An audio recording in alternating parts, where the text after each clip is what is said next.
શું તમને ડાયાબિટીસ છે? તમે આ ગ્રીષ્મ ઋતુમાં ડાયાબિટીસની સાથે સાથે આખા શરીરને આખું વર્ષ નિરોગી રાખવા માંગો છો? તો આજનો વિડિયો તમારા માટે અત્યંત ઉપયોગી અને સ્વાસ્થ્યવર્ધક થવાનો છે.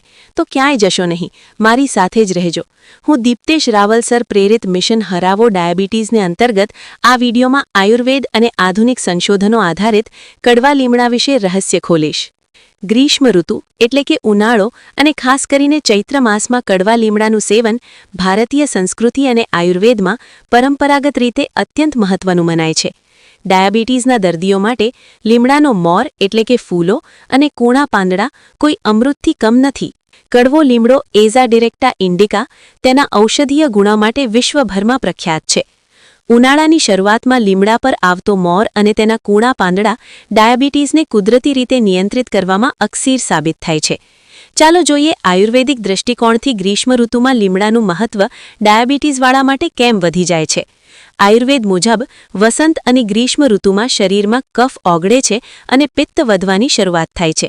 લીમડો તેના તિક્ત એટલે કે કડવો રસ અને શીત એટલે કે ઠંડા ગુણને કારણે શરીરમાં રહેલા વધારાના કફ અને પિત્તને સમતોલિત કરે છે. લીમડો પ્રમેહ નાશક છે. આયુર્વેદમાં ડાયાબિટીસને પ્રમેહ કહેવામાં આવે છે. લીમડો લોહીને શુદ્ધ કરે છે અને સ્વાદુપિંડ એટલે કે પેન્ક્રિયાઝને સક્રિય કરવામાં મદદ કરે છે.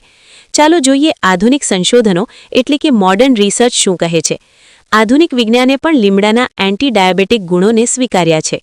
લીમડો ઇન્સ્યુલિન જેવી જ અસર કરે છે. આધુનિક સંશોધનો મુજબ લીમડાના પાંદડા અને મોરમાં રહેલા નિમ્બિન અને નિમ્બિડિન જેવા તત્વો ઇન્સ્યુલિન પ્રત્યેની સંવેદનશીલતા એટલે કે ઇન્સ્યુલિન સેન્સિટિવિટી વધારે છે. જર્નલ ઓફ એથનોફાર્મેકોલોજીમાં પ્રકાશિત થયેલા એક અભ્યાસ મુજબ લીમડો આંતરડામાં ગ્લુકોઝના શોષણને ધીમું કરે છે, જેનાથી જમ્યા પછી શુગર એકદમ વધી જતી નથી. સંશોધનો દર્શાવે છે કે લીમડાના અર્ક સ્વાદુપિંડના બીટા સેલ્સ જે ઇન્સ્યુલિન બનાવે છે તેને ઓક્સિડેટિવ સ્ટ્રેસથી બચાવે છે. ભારતના Indian council of medical research અને ચેન્નઈની યુનિવર્સિટી ઓફ મદ્રાસ ખાતે થયેલા પ્રયોગોમાં જાણવા મળ્યું છે કે લીમડાના અર્કથી ડાયાબિટીસના દર્દીઓમાં HbA1cના સ્તરમાં નોંધપાત્ર સુધારો જોવા મળે છે. લીમડાના ડાયાબિટીસમાં થતા ફાયદા અદ્ભુત છે.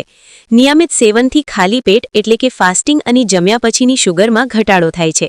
લીમડો લોહીનું શુદ્ધિકરણ કરીને જ્યારે ડાયાબિટીસમાં ચામડીના રોગો થવાની શક્યતા વધુ હોય છે ત્યારે લીમડો ઇન્ફેક્શનથી બચાવે છે. લીમડો મેટાબોલિઝમ સુધારે છે અને વજન ઉતારવામાં મદદરૂપ થાય છે, જે ડાયાબિટીસના મેનેજમેન્ટમાં જરૂરી છે. ડાયાબિટીક રેટિનોપથી એટલે કે ડાયાબિટીસમાં આંખોની સમસ્યાઓમાં લીમડાના એન્ટીઓક્સિડન્ટ્સ રક્ષણ આપે છે. ચાલો જોઈએ લીમડો સેવન કરવાની રીત. તાજો લીમડાનો મોર લઈ તેને પાણી સાથે વાટી લો. તેને ગાળીને સવારે 15થી 20 મિલી જેટલો સવારે ખાલી પેટે પીવો. મોર પાંદડા કરતાં ઓછો કડવો હોય છે પણ અત્યંત ગુણકારી છે. લીમડાની ડાળખી પર આવતા નવા લાલ લીલા કૂણા પાંદડા 5 થી 7 નંગ સવારે ચાવીને ખાઈ જવા. તે પાચનમાં હળવા અને પ્રભાવશાળી હોય છે. જો પાંદડા સીધા ન ખાઈ શકાય તો તેને પાણીમાં ઉકાળી ગાળીને હુંફાળું પાણી પી શકાય. લીમડાના મોર અને પાંદડાને છાંયડે સૂકવી તેનો પાવડર બનાવી લો. રોજ અડધી ચમચી પાણી સાથે લેવાથી પણ અચૂક લાભ થાય છે. કડવા લીમડાની ડાળીનું દાંતણ એ માત્ર એક પરંપરા નથી પણ એક સંપૂર્ણ ઓરલ હાઇજીન સિસ્ટમ છે. જ્યારે આપણે દાંતણ કરીએ છીએ ત્યારે લીમડામાં રહેલા કુદરતી રસાયણો લાળ સાથે ભળીને મોઢાના ખૂણે ખૂણે પહોંચે છે, જે આધુનિક ટૂથપેસ્ટ કરતાં પણ વધુ અસરકારક સાબિત થઈ શકે છે. લીમડામાં 140થી વધારે સક્રિય જૈવિક સંયોજનો એટલે કે બાયોએક્ટિવ કમ્પાઉન્ડ્સ છે. દાંત અને પેઢા માટે નીચેના તત્વો સૌથી મહત્વના છે. એઝા ડિરેક્ટિન આ લીમડાનું મુખ્ય તત્વ છે જે બેક્ટેરિયા અને જીવાત સામે લડે છે. તે મોઢામાં હાનિકારક બેક્ટેરિયાને વધવાથી અટકાવે છે. નિમ્બિન અને નિમ્બિડિન આ તત્વોમાં શક્તિશાળી એન્ટી ઇન્ફ્લેમેટરી એટલે કે સોજા વિરોધી ગુણો અને એન્ટીબેક્ટેરિયલ ગુણો હોય છે. તે પેઢાના સોજા અને દુખાવામાં રાહત આપે છે. ટેનિન્સ પેઢાને મજબૂત કરવાનું એટલે કે એસ્ટ્રિન્જન્ટ એક્શન કામ કરે છે, જેનાથી દાંત પકડમાં રહે છે અને પાયોરિયા જેવી સમસ્યા થતી નથી. ગેડ્યુનિન આ તત્વમાં એન્ટી ફંગલ ગુણો હોય છે જે મોઢામાં થતા ફૂગના ચેપથી રક્ષણ આપે છે. કેલ્શિયમ અને મેગ્નીશિયમ લીમડાના રસમાં કુદરતી રીતે રહેલા આ ખનિજો દાંતના ઉપરના પડ એટલે કે એનામેલને મજબૂત કરવામાં મદદ કરે છે. દોસ્તો, લીમડાની ડાળીનું દાંતણ કરવાથી અદ્ભુત લાભો થાય છે. સૌથી પહેલાં તો લીમડો મોઢાના પીએચ લેવલને જાળવી રાખે છે. તે સવારના સમયે મોઢામાં જમા થયેલા એસિડિક તત્વોને નષ્ટ કરે છે, જેનાથી દાંતમાં પોલાણ કે સડો થતો નથી. દાંતણને ચાવવાથી જે રસ નીકળે છે તે પેઢામાં ઉતરે છે. તેનાથી પેઢામાંથી લોહી નીકળવું, બ્લીડિંગ ગમ્સ કે રસી થવાની સમસ્યા દૂર થાય છે. દાંતણ ચાવવાની પ્રક્રિયા પેઢા માટે એક પ્રકારની કસરત એટલે કે મસાજ છે. લીમડામાં રહેલા તૈલી તત્વો મોઢાના તે બેક્ટેરિયાનો નાશ કરે છે જે દુર્ગંધ પેદા કરે છે. તે કુદરતી માઉથ ફ્રેશનર તરીકે કામ કરે છે. લીમડાના દાંતણના નિયમિત ઉપયોગથી દાંત પર જામી ગયેલી પીળાશ એટલે કે પ્લાક ધીમે ધીમે દૂર થાય છે અને દાંત કુદરતી રીતે સફેદ બને છે. આમ લીમડો એક કુદરતી બ્લીચિંગ એજન્ટ છે. દોસ્તો, દાંતણ કરવાની સાચી રીત જાણવી ખૂબ જ અગત્યની છે. માત્ર ડાળી ઘસવી પૂરતું નથી. તેનાથી વધુ લાભ લેવા માટે આ રીત અપનાવો. ચાવવું. દાંતણના છેડાને ત્યાં સુધી ચાવો જ્યાં સુધી તે નરમ બ્રશ જેવું ન બની જાય. ચાવતી વખતે નીકળતો રસ ગળી જવો, જે ડાયાબિટીસ અને પેટના રોગો માટે પણ ઉત્તમ છે. બ્રશ કરવું. તૈયાર થયેલા નરમ રેસાઓથી દાંત અને પેઢા પર હળવેથી માલિશ કરો. જીભ સાફ કરવી. દાંતણને વચ્ચેથી ચીરીને તેનો ઉપયોગ ઉલિયા એટલે કે ટંગ ક્લીનર તરીકે કરો.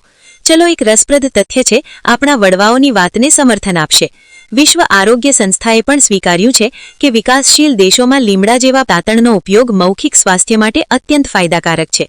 દોસ્તો, લીમડો આપણા શરીર માટે ખૂબ જ પ્રભાવી છે, પરંતુ સાવચેતી રાખવી જરૂરી છે. લીમડાનો અતિરેક ટાળવો.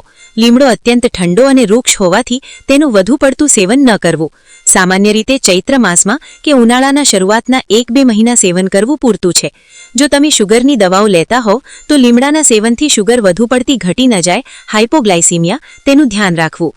સગર્ભા સ્ત્રીઓએ લીમડાનું સેવન ટાળવું જોઈએ. તમે હજુ સુધી હેલ્થ કેમ્પસ ચેનલને સબસ્ક્રાઇબ ન કરેલી હોય તો અત્યારે જ નીચે આપેલ સબસ્ક્રાઇબનું બટન ક્લિક કરો અને બાજુમાં આપેલું બેલ આઇકોન પણ દબાવો. અને હા, આ વિડીયોને લાઇક કરો, એક સરસ મજાની કોમેન્ટ કરો અને આ વિડીયોને તમારા મિત્રો સાથે શેર કરો.